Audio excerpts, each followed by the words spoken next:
اشرف علي تانوي رحمه الله په خپل ملفوظاتو کې لیکلي دي وایي یو مولانا صاحب بیان کو د بسم الله متعلق د بسم الله کې الله تبارک وتعالى ډېر زور یې ښی دی ښه بسم الله کې الله تبارک وتعالى ډېر زیات زور یې ښی دی حدیث مبارک کې راځي وكل امر ذي بال لم يبدا ببسم الله فهو اقطع وابتر واجزم حدیث مبارک کې راځي نبی علیہ الصلوۃ والسلام فرمایي وی هر د لوی شان کار چې بغیر د بسم الله نه شروع شابه لنډې بوچي تاکي برکت نه کم کار چې دم بغیر د بسم الله نه شروع کو کنه دا به برکت په دې کار کې برکت نه حدیث مبارک کې راځي نو هر کار چې شروع کړي نو مخکې تنه سوایا بسم الله وایا ځکه چې د بسم الله نه بغیر کار شروع کو پای کې برکت نه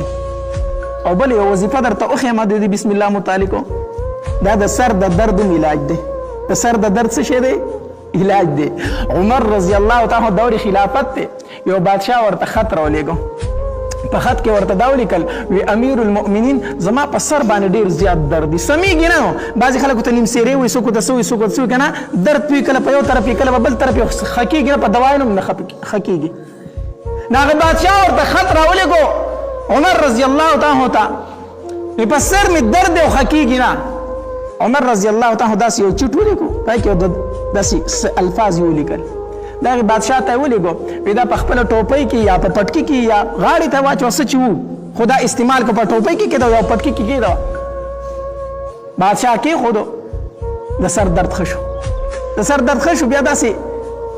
بادشاه ناست دی وزیرانو سره ناست دي خبرې شروع دي نو چا پکې دې تپوس وکړو وی حضرت ډېره موده وشوه د سر د درد بیا شکایت نه دی کړی تا خو وایي زما په سر درد دی او درد دی بیا دې دا خبره نه دی کړې خیر دی ولې نو هغه ورته په جواب کې وي د سر درد خو ختم شوی دی که نه اوس د سر درد کم دی وی اوس څنګه ښه شو وی د مسلمانانو بادشاه چې عمر رضی الله تعالی امیر المؤمنین هغه ته مې وویل هغه راله یو کاغذ رالیږلی دی په دې ټوپۍ کې مې ایښی دی بس د سر نه درد تللی دی سر درد نشته دی هغه ورته وایي حضرت دا وښایي چې دا څه دي سر درد یې ښه کو چې د کاغذ کې دیسو چې هغه کاغذ یې راویستو که نه نو چې کاغذ ته یې وکتل پای کې دا لیکلي شوي بسم الله الرحمن الرحیم دا کلمه پکې لیکلي شو څه پکې لیکلي شو بسم الله الرحمن الرحیم هغې بادشاه ته وزیرانو وی حضرت چې په دې بسم الله کې دومره زور دی نو چې دا بسم الله په کوم قرآن کې موجود ده په قرآن کې به څومره زور وي په قرآن کې به څومره زور وي نو دا د سر د درد لپاره هم ډېره بهترینه وظیفه ده بسم الله الرحمن الرحیم نو غرض مې دا کو چې دا بسم الله چې دا بسم الله نو مولا بیان کو لکه اوس څنګه چې زه تاسو ته لیکم که نه د بسم الله فضایل بیانول مولي صاحب په ډېرو جذباتو کې راغی ډېرو جذباتو کې دا راغلی وی په دریاب وردانګ او بسم الله وایي غر کېږي به نه په جذباتو کې دا خبره وکړه ده نو بس په دې منبر خو چې مولي صاحب څه وایي نو امیان هم وایي خبره هم دغه ده دقه خبره ده یو بانډچي و هغې مولي صاحب شکر دی د لوی تاوانه دې بچ کړم زما خو د سیند را پورې کور دی نو چې مانځله راځم نو هم رانه پیسې مانکي اخلي او چې ځم هم مانکي رانه پیسې اخلي پتلو کې راتلو کې رانه مانکي پیسې اخلي نو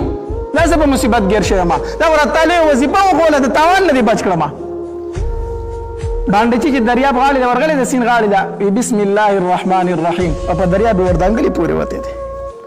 دا خو یې غټ کار وشو اوس چې بیا راځي چې بیا بسم الله وایي په دریاب راوخېږي دې خوا راوړي یاره وایي د مولي صاحب خو راسره ډېر ښه کړي دله ډوډۍ کوم دله څه کومه ډوډۍ کوم دا خو ډېر نیک عمله سړی دی مولي صاحب له ډوډۍ وکړه وی حضرت نن به زما میلمه وي ټیک ده مولي صاحب ورسره روان شو چې تلو دریاب غاړې ده نو مولا خو مخکې روان یو مقتدي خو بس خامخا وروسته روان که نه چې دریاب غاړې وتلي مولي صاحب ودرېدلی ده ورته یې ځه که نه وی څنګه ځمه وی وردانګه که نه وی کښتۍ کوم ده څنګه وردانګمه نو تا نه وي چې بغیر بسم الله وایه بغیر د کښتۍ پې وردانګه وی خدای دې خوار نه کړې که ما غر کوي هغه زمونږ خولي دي چې زه به بسم الله وایم وردانګمه بهرحال دواړه په جنګ شوي دي ښه په منبر راته یو سړی په خپله پې عمل نه کوي دا دې زغر کولم او په خپله پې نه ځي اوس په دې خبره په جنګ شوي دي مولي صاحب ورته وایي چې هغه زمونږ خولي نه دا د صحابه کرامو خولي وي د پیغمبرانو خولي وي زمونږ په خوله دا چېرته کېږي په جنګ شوي دي بیا ورته دغه څه ویلي دي ای بانډچي ورته ویلي مولي صاحبو کومه وظیفه چې تا ماته ښودلې ده که نه کومه وظیفه چې تا ماته ښودلې ده زه چې دې سیند غاړې له راشم وایم بسم الله الرحمن الرحیم په دې پورې وځم بغیر د کښتۍ نه پورې وځم او د هغې طرفه چې راځم بیا ووایم چې بسم الله الرحمن الرحیم بیا دریاب ته راخېږم راځم پې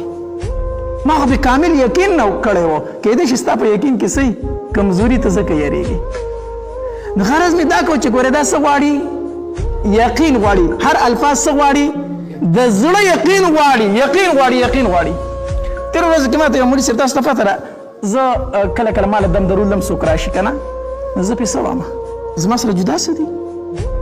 هېڅ هم نشته دی تېره ورځ کې یو مولي صاحب راته وایي مولي صاحب وایي ته پرې څه وایې ما ته لږ وښیه مې یقین په الله وکړه د سر را سره هم صحیح خو دا قرآن دی حدیث دی نور ولې زه سوار ګرې زه ځان نه جوړ کړم